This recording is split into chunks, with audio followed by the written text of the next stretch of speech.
ದಿನಾಂಕ 16/1/2026 ಸುಮಾರು ಬೆಳಗ್ಗಿನ ಜಾವ 6 ಗಂಟೆಯಿಂದ 6:45 ಗಂಟೆ ಸಮಯದಲ್ಲಿ ಯೋಗೇಶ್ ರವರನ್ನು ಅವರ ಸ್ವಂತ ಅಣ್ಣನಾದ ನಿಂಗರಾಜು ಅವರು ಮರ್ಡರ್ ಮಾಡಿರ್ತಾರೆ ಅಂತೇಳಿ ಕೆಂಪೇಗೌಡ ಅಂತ ಅವರು ಎಲ್ಡರ್ಲಿ ಮಿಡಲ್ ಬ್ರದರ್ ಇರ್ತಾರೆ, ಅವರು ಕಂಪ್ಲೇಂಟ್ ಕೊಟ್ಟಿರ್ತಾರೆ. ಇದಕ್ಕೆ ಸಂಬಂಧವಾಗಿ ಕೆರಗೋಡು ಪೊಲೀಸ್ ಠಾಣೆಯಲ್ಲಿ 9/26 column 61 sub class 2, 332 sub class 2, 103 sub class 1 red with 3 sub class 5 BNS 2023 ಕಾಯ್ದೆಯಡಿ ಪ್ರಕರಣ ದಾಖಲು ಮಾಡಿಕೊಂಡು ಇದು ಆರೋಪಿ ಪತ್ತೆಗಾಗಿ ಒಂದು ತಂಡವನ್ನು ರಚಿಸಲಾಗಿತ್ತು.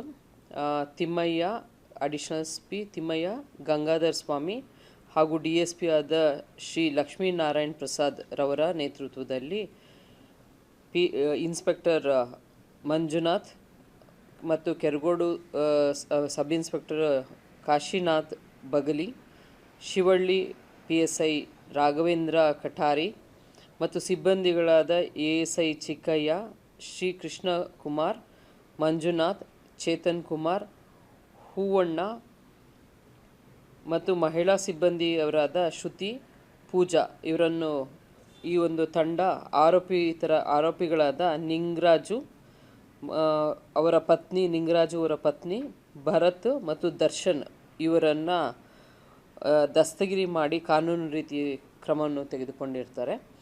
ಮೊದಲನೇ ಆರೋಪಿ ಮತ್ತು ಮೂರನೇ ಆರೋಪಿಯವರನ್ನು ಮಂಡ್ಯ ನಗರ BGS ಕಲ್ಯಾಣ ಮಂಟಪದ ಹತ್ರ ದಸ್ತಗಿರಿ ಮಾಡಿರ್ತಾರೆ. ಹಾಗೂ ಎರಡನೇ ಆರೋಪಿ ಮತ್ತು ನಾಲ್ಕನೇ ಆರೋಪಿಯನ್ನು KM ದೊಡ್ಡಿ ತಿಟ್ಟಮಾರನಹಳ್ಳಿ ಗ್ರಾಮದಲ್ಲಿ ದಸ್ತಗಿರಿ ಮಾಡಿರ್ತಾರೆ. ಇವ್ರಿಗೆ ಒಂದು ಪ್ರಾಪರ್ಟಿ ಡಿಸ್ಪ್ಯೂಟ್ಸ್ ಇರುತ್ತೆ. ಸ್ವಂತ ಅಣ್ಣ ತಮ್ಮದಿರಿರ್ತಾರೆ, 3 ಜನ ಇವರು. ಮೊದಲನೆಯವರು ನಿಂಗರಾಜು, ಎರಡನೆಯವರು ಕೆಂಪೇಗೌಡ, ಮೂರನೆಯವರು ಯೋಗೇಶ್ ಇರ್ತಾರೆ. ಈ 3 ಜನದಲ್ಲಿ ನಿಂಗರಾಜು ಅವ್ರಿಗೆ ಹೆಸರಲ್ಲಿ ಆಸ್ತಿಯನ್ನು ಮಾಡಿರ್ತಾರೆ. ಅದು ಅವರು ಇವ್ರಿಗೆ ಯಾರಿಗೂ ತಿಳಿಸದೆ ಅವರ ಪತ್ನಿಯವ್ರಿಗೆ ಟ್ರಾನ್ಸ್ಫರ್ ಮಾಡಿರ್ತಾರೆ ಆಸ್ತಿನ ಅಂತ ಹೇಳಿಬಿಟ್ಟು ಅದು ಸಿವಿಲ್ ಕೇಸ್ ನಡೀತಾ ಇರ್ತದೆ ಸಿವಿಲ್ ಕೋರ್ಟಲ್ಲಿ. ಈ ಮಧ್ಯದಲ್ಲಿ ಯೋಗೇಶ್ ಅವರಿಗೆ ಮ್ಯಾರೇಜ್ ಫಿಕ್ಸ್ ಆಗಿರುತ್ತೆ. ಅವರು ಮರ್ಡರ್ ಆಗಿ 21st ಮ್ಯಾರೇಜ್ ಇರುತ್ತೆ. ಈ ಸಮಯದಲ್ಲಿ ಮತ್ತೆ ಒಂದು ಜಗಳ ತೆಗೆದು ಬೆಳಗಿನ ಜಾವ ಅವರು ದನದ ಕೊಟ್ಟಿಗೆಯಲ್ಲಿದ್ದಾಗ ಅವರು ಪಕ್ಕದ ಮನೆಯಲ್ಲೇ ಇರ್ತಾರೆ. ನಿಂಗರಾಜು ಅವರು ಬಂದು ಬೆಳಗಿನ ಜಾವ ಮರ್ಡರ್ ಮಾಡಿರ್ತಾರೆ ಅಂತ ತಿಳಿದು ಬಂದಿದೆ. ಹೌದು, ಅದು ಪ್ರೀ ಪ್ಲ್ಯಾನ್ಡ್ ಇದೆ.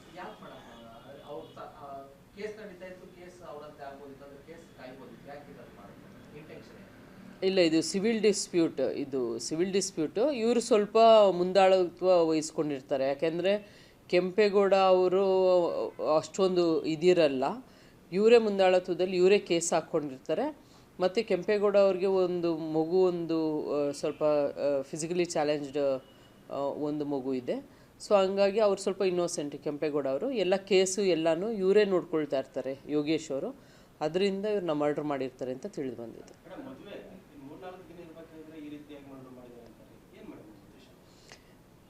ಈಗ ಅಕ್ಯೂಸ್ಡು ಅರೆಸ್ಟ್ ಆಗಿದ್ದಾರೆ. ಇನ್ನು ಮುಂದಿನ ತನಿಖೆಯಲ್ಲಿ ಅದು ಗೊತ್ತಾಗುತ್ತೆ ಏನಂತ. ಈಗ ಪ್ರಾಥಮಿಕವಾಗಿ ತಿಳಿದು ಬಂದಿರೋದೇನೆಂದರೆ ಡ್ಯೂ ಟು ಸಿವಿಲ್ ಡಿಸ್ಪ್ಯೂಟ್ ಆಗಿದೆ ಈ ವಿಚಾರ ಅಂತ ತಿಳಿದು ಬಂದಿದೆ. ಹೌದು, ಹೊರಗಿನವರಾಗಿದ್ದಾರಾ ಅನ್ನೋದ್ರ ಬಗ್ಗೆ ಇನ್ನೂ ತನಿಖೆಯಿಂದ ಸ್ಪಷ್ಟೀಕರಣ ಆಗಬೇಕಾಗಿದೆ. ಇನ್ನೂ ಯಾರು ಇನ್ವಾಲ್ವ್ ಆಗಿದ್ದಾರೆ ಎಲ್ಲರೂ ನಾವು ಆ್ಯಕ್ಷನ್ ತೊಗೊಳ್ತೀವಿ. ಇನ್ನೂ ತನಿಖೆ ಮುಂದುವರಿತಾ ಇದೆ. ಈಗ ದಸ್ತಗಿರಿ ಮಾಡಿದರೆ ಇನ್ನೂ ವಿಚಾರಣೆ ಮಾಡಬೇಕು ಅವ್ರನ್ನ. ಅಲ್ಲ, ಇನ್ನೂ ವಿಚಾರಣೆಯಲ್ಲಿದೆ. ಈಗ ದಸ್ತಗಿರಿ ಮಾಡಿದ್ದಾರೆ. ಇದರಲ್ಲಿ ಫಸ್ಟ್ ಹಂತದಲ್ಲಿ ಇನ್ವಾಲ್ವ್ ಆಗಿರೋರು ಅವ್ರ ಮನೆಯವ್ರ ಕುಟುಂಬದವ್ರು ಇರೋದ್ರಿಂದ ಅವ್ರನ್ನ ದಸ್ತಗಿರಿ ಮಾಡಿದೆ. ಇನ್ನೂ ಯಾರ್ದಾರು ಇನ್ವಾಲ್ವ್ಮೆಂಟ್ ಇದೆಯಾ ಅಥವಾ ಬೇರೆ ಯಾರಾದರೂ ಈಗ ಶೆಲ್ಟರ್ ಕೊಟ್ಟಿರಬಹುದು, ಅವರೂ ಅಕ್ಯೂಸ್ಡ್ ಆಗ್ತಾರೆ. ಆ ಥರ ಬೇರೆ ಏನಾದರೂ ಅಕಸ್ಮಾತ್ ಎವಿಡೆನ್ಸ್ ನಾಶ ಮಾಡಲಿಕ್ಕೆ ಇವ್ರಿಗೆ ಸಹಾಯ ಮಾಡಿರೋಂಥವ್ರು ಅಕ್ಯೂಸ್ಡ್ ಆಗ್ತಾರೆ. ಆ ಥರ ಬೇರೆ ಯಾರು ಇನ್ವಾಲ್ವ್ ಆಗಿದ್ದಾರೆ ಅಂತ ಹೇಳ್ಬಿಟ್ಟು ತನಿಖೆ ಪೂರ್ಣಗೊಂಡ ಮೇಲೆ ಗೊತ್ತಾಗ್ತದೆ. ಅವರು ಶಾರ್ಪ್ ಆಬ್ಜೆಕ್ಟ್ ಉಪಯೋಗಿಸಿದ್ದಾರೆ, ಚಾಕು.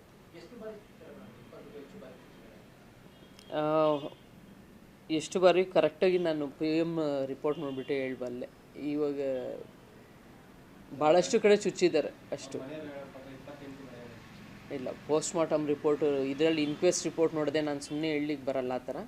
ಇನ್ಕ್ವೆಸ್ಟ್ ರಿಪೋರ್ಟ್ ನೋಡೇ ಹೇಳ್ಬೇಕು ಅದನ್ನು. ಥ್ರೆಟ್ಟಿಂಗ್ ಅಂದರೆ ಈಗ ಓನ್ ಬ್ರದರ್ಸ್, ಈಗ ಔಟ್ಸೈಡರ್ ಅಲ್ಲ, ಇದು ಓನ್ ಬ್ರದರ್ಸ್ ಮಧ್ಯದಲ್ಲಿ ಸಿವಿಲ್ ಡಿಸ್ಪ್ಯೂಟ್ ನಡೀತಾ ಇರ್ತದೆ. ಸಾಮಾನ್ಯವಾಗಿ ಎಲ್ಲ ಹಳ್ಳಿಗಳಲ್ಲೂ ಎಲ್ಲ ಕಡೆಯೂ ಸಿವಿಲ್ ಡಿಸ್ಪ್ಯೂಟು ಬ್ರದರ್ಸು ಮತ್ತು ಕಸಿನ್ಸ್ ಬ್ರದರ್ಸು ಆ ಥರ ಇದ್ದೇ ಇರುತ್ತದೆ ಸಿವಿಲ್ ಡಿಸ್ಪ್ಯೂಟು. ಆ ಥರ ಪ್ರಾಣ ಬೆದರಿಕೆ ಅನ್ನೋದ್ರಕ್ಕಿಂತ ಸಿವಿಲ್ ಡಿಸ್ಪ್ಯೂಟಲ್ಲಿ ಎಲ್ಲರೂ ಹೇಳಿರ್ತಾರಲ್ಲ ಪ್ರಾಣ ಬೆದರಿಕೆ ಇದೆ ಅಂತ. ಸೊ ಈ ಒಂದು ಇಷ್ಟು ವಿಚಾರ ಆಗುತ್ತೆ ಅಂತ ಎಕ್ಸ್ಪೆಕ್ಟ್ ಮಾಡಿರಲ್ಲ ಅನಿಸುತ್ತೆ ಅಷ್ಟೇ. ಹೌದು, CC ಕ್ಯಾಮ್ರಾ ಎಲ್ಲ ಹಾಕ್ಸಿದ್ದಾರೆ. ಅವರು ಏನಾದರೂ ಅವ್ರು ಬಂದು ಗಲಾಟೆ ಮಾಡಿದ್ರೇನೋ ಉದ್ದೇಶಕ್ಕಾಗಿ ಅವ್ರು CC ಕ್ಯಾಮ್ರಾ ಹಾಕ್ಸಿದ್ರು ಅಂತೇಳಿ ಅವ್ರು ತಿಳಿಸಿರ್ತಾರೆ ಪ್ರಾಥಮಿಕ.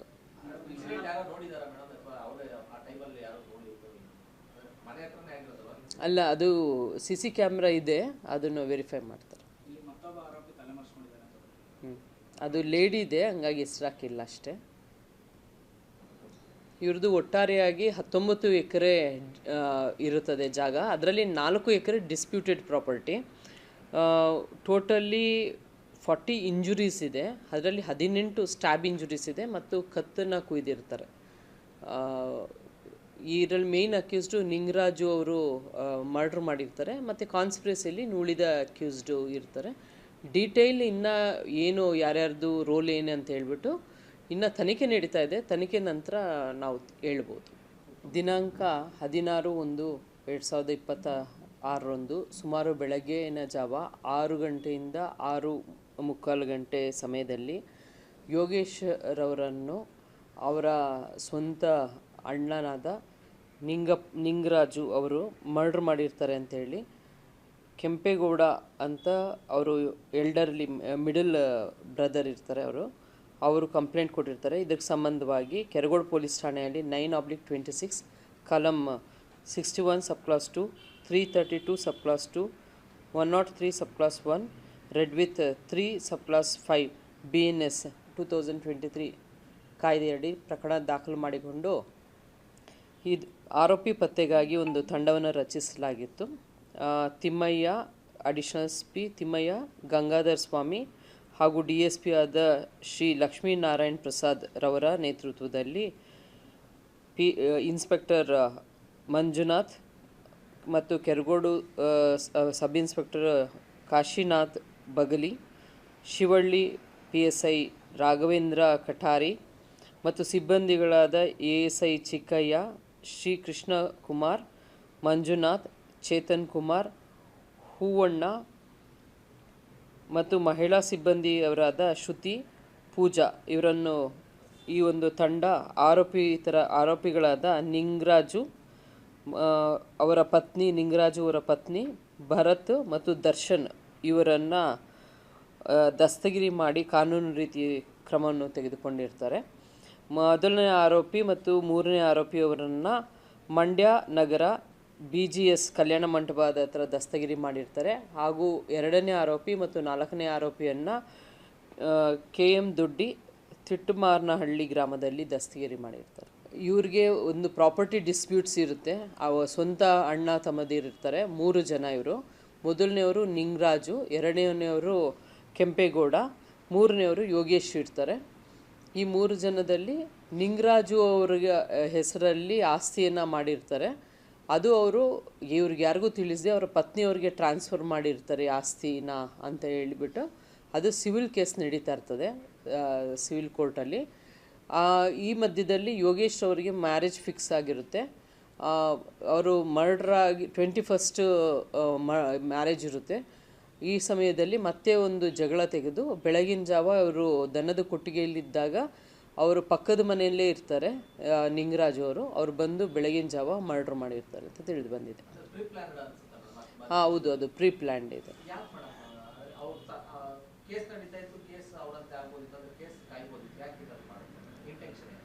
ಇಲ್ಲ, ಇದು ಸಿವಿಲ್ ಡಿಸ್ಪ್ಯೂಟು. ಇವರು ಸ್ವಲ್ಪ ಮುಂದಾಳತ್ವ ವಹಿಸ್ಕೊಂಡಿರ್ತಾರೆ. ಯಾಕೆಂದರೆ ಕೆಂಪೇಗೌಡ ಅವರು ಅಷ್ಟೊಂದು ಇದಿರಲ್ಲ, ಇವರೇ ಮುಂದಾಳತ್ವದಲ್ಲಿ ಇವರೇ ಕೇಸ್ ಹಾಕ್ಕೊಂಡಿರ್ತಾರೆ. ಮತ್ತು ಕೆಂಪೇಗೌಡ ಅವ್ರಿಗೆ ಒಂದು ಮಗು, ಒಂದು ಸ್ವಲ್ಪ ಫಿಸಿಕಲಿ ಚಾಲೆಂಜ್ಡ್ ಒಂದು ಮಗು ಇದೆ. ಸೊ ಹಂಗಾಗಿ ಅವ್ರು ಸ್ವಲ್ಪ ಇನ್ನೋಸೆಂಟ್ ಕೆಂಪೇಗೌಡ ಅವರು, ಎಲ್ಲ ಕೇಸು ಎಲ್ಲನೂ ಇವರೇ ನೋಡ್ಕೊಳ್ತಾ ಇರ್ತಾರೆ ಯೋಗೇಶ್ ಅವರು, ಅದರಿಂದ ಇವ್ರನ್ನ ಮರ್ಡರ್ ಮಾಡಿರ್ತಾರೆ ಅಂತ ತಿಳಿದು ಬಂದಿದೆ.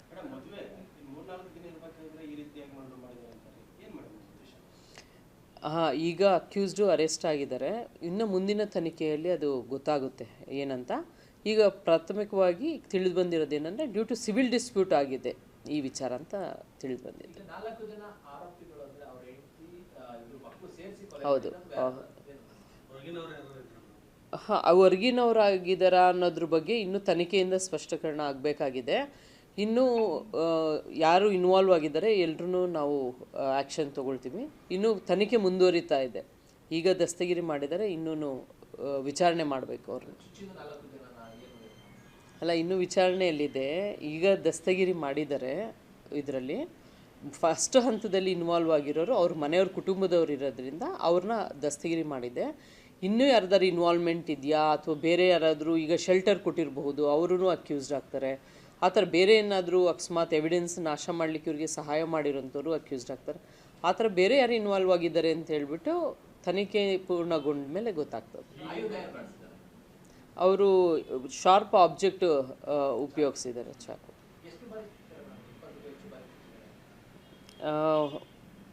ಎಷ್ಟು ಬಾರಿ ಕರೆಕ್ಟಾಗಿ ನಾನು PM ರಿಪೋರ್ಟ್ ನೋಡಿಬಿಟ್ಟು ಹೇಳಬಲ್ಲೆ. ಇವಾಗ ಭಾಳಷ್ಟು ಕಡೆ ಚುಚ್ಚಿದ್ದಾರೆ ಅಷ್ಟು ಇಲ್ಲ. ಪೋಸ್ಟ್ ಮಾರ್ಟಮ್ ರಿಪೋರ್ಟ್ ಇದರಲ್ಲಿ ಇನ್ಕ್ವೆಸ್ಟ್ ರಿಪೋರ್ಟ್ ನೋಡಿದೆ, ನಾನು ಸುಮ್ಮನೆ ಹೇಳಲಿಕ್ಕೆ ಬರಲ್ಲ. ಆ ಥರ ಇನ್ಕ್ವೆಸ್ಟ್ ರಿಪೋರ್ಟ್ ನೋಡೇ ಹೇಳ್ಬೇಕು ಅದನ್ನು.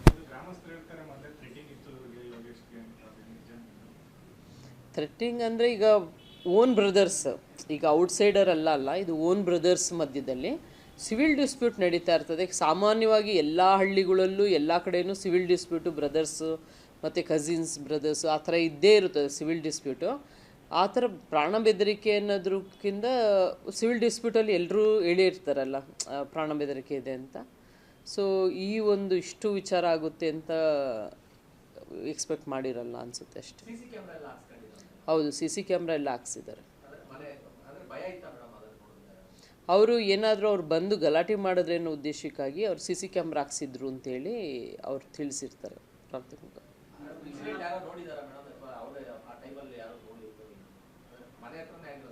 ಅಲ್ಲ, ಅದು CC ಕ್ಯಾಮ್ರಾ ಇದೆ, ಅದನ್ನು ವೆರಿಫೈ ಮಾಡ್ತಾರೆ. ಅದು ಲೇಡಿ ಇದೆ, ಹಂಗಾಗಿ ಹೆಸರು ಹಾಕಿಲ್ಲ ಅಷ್ಟೇ. ಇವ್ರದ್ದು ಒಟ್ಟಾರೆಯಾಗಿ 19 ಎಕರೆ ಇರುತ್ತದೆ ಜಾಗ. ಅದರಲ್ಲಿ 4 ಎಕರೆ ಡಿಸ್ಪ್ಯೂಟೆಡ್ ಪ್ರಾಪರ್ಟಿ. ಟೋಟಲಿ 40 ಇಂಜುರೀಸ್ ಇದೆ. ಅದರಲ್ಲಿ 18 ಸ್ಟ್ಯಾಬ್ ಇಂಜುರೀಸ್ ಇದೆ ಮತ್ತು ಕತ್ತನ್ನು ಕುಯ್ದಿರ್ತಾರೆ. ಇದರಲ್ಲಿ ಮೇಯ್ನ್ ಅಕ್ಯೂಸ್ಡು ನಿಂಗರಾಜು ಅವರು ಮರ್ಡ್ರ್ ಮಾಡಿರ್ತಾರೆ ಮತ್ತು ಕಾನ್ಸ್ಪಿರಸಿಯಲ್ಲಿ ಉಳಿದ ಅಕ್ಯೂಸ್ಡು ಇರ್ತಾರೆ. ಡೀಟೇಲ್ ಇನ್ನು ಏನು ಯಾರ್ಯಾರ್ದು ರೋಲ್ ಏನು ಅಂತ ಹೇಳ್ಬಿಟ್ಟು ಇನ್ನು ತನಿಖೆ ನಡೀತಾ ಇದೆ. ತನಿಖೆ ನಂತರ ನಾವು ಹೇಳ್ಬೋದು.